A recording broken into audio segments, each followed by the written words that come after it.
Good day, everyone. Hope you're doing well. Today we have an article from digitalspy.com titled Star Wars The Rise of Skywalker Director Responds to Fandom Menace Criticism. If you like this kind of content, consider subscribing to the channel. Helps it out a lot. Lets me do a pretty good job. And it's just really nice to subscribe to someone's channel. Anyways, let's get into this. The bigger your franchise is, the more toxic fans you attract. You know the kind. The ones who are bullying others for not being into a movie, show, game as you are. And whine about the SJWs and the reason something hasn't gone seen yet will definitely suck in a 4-hour long YouTube analysis of a 2-minute trailer. The release of Star Wars The Last Jedi had one of the ugliest backlashes from toxic people who forced Kelly Marie Tran off social media and made a sexist edit of the film that cut out all the female characters. It shouldn't need saying, but not every person who disliked the movie is a toxic fan, just the ones who took it too far. As a longtime Star Wars fan, the director of the movie that is following up on The Last Jedi, how does J.J. Abrams respond to the culture of extreme negativity? Speaking to Esquire about the changing responses to Star Wars in the social media more progressive age, Abrams said, "I think that the bigger question is, how has everything changed?" The reaction to Star Wars, their increased attacks, their increased negativity, the Fandom Menace, as they call it, that is not unique to Star Wars, obviously. And I think we live in a time where if you're not being divisive, if you're not creating something that's aversive clickbait, sometimes you don't quite feel like you're playing the game.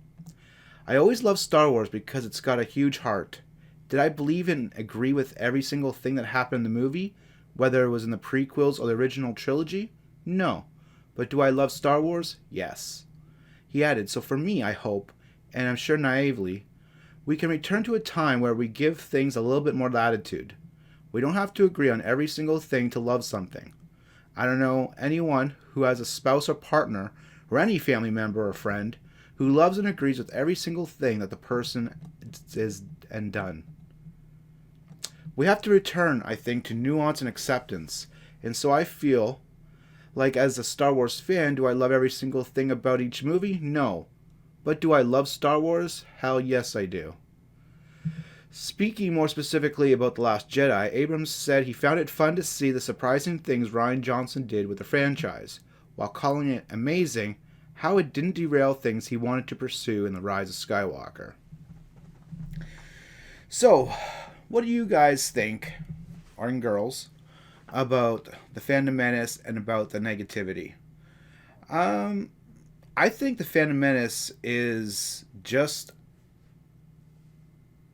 huge Star Wars fans that did not like The Last Jedi. There was a lot of things wrong with it. Did it look great? Yes, it looked great. Was the story good? Great? Awesome? No. And I'm usually pretty on the fence with things. And I have to admit, no, the story was not all that great. Did they mess up some characters? Well, I think so. But I mean, that's my opinion. And it seems to be the opinion of a lot of other people, including the Fandom Menace. So, although there are toxic fans out there, people shouldn't be rolling up the whole Fandom Menace group into the toxic fandom. I don't think that's right. I don't think that's just like anything. You don't wrap everyone else in a whole group because of some really far out toxic extremists. I think the Fandom Menace is great. Is there a couple people in there in the Phantom Menace that might take it too far? There has been. Yes. But, I mean, it's just like any other group. You have these extreme people that go too far. And what the Phantom Menace, and including all those other groups, need to, when they see that, which we do, they call those people out that go too far. And say, whoa, that was not right. To be, say, harassing the person who played Rose. I forget her name. Although it's just up there somewhere. But Kelly Marie Tran. That was not right. however that happened. But there's nothing wrong with not liking The Last Jedi because the story sucked. Or, you know, some of the characters just did not seem to be like those characters at the end of episode 6. It just didn't seem right. But to call the Fandom Menace toxic, I don't think is right either. So, I don't know. What do you think about this? Do you think that all the Fandom Menace is toxic? Do you think it's just a few extremists? Have you even heard of the Fandom Menace? Let me know your thoughts down below. Thanks for watching this video. I hope everyone has a wonderful day.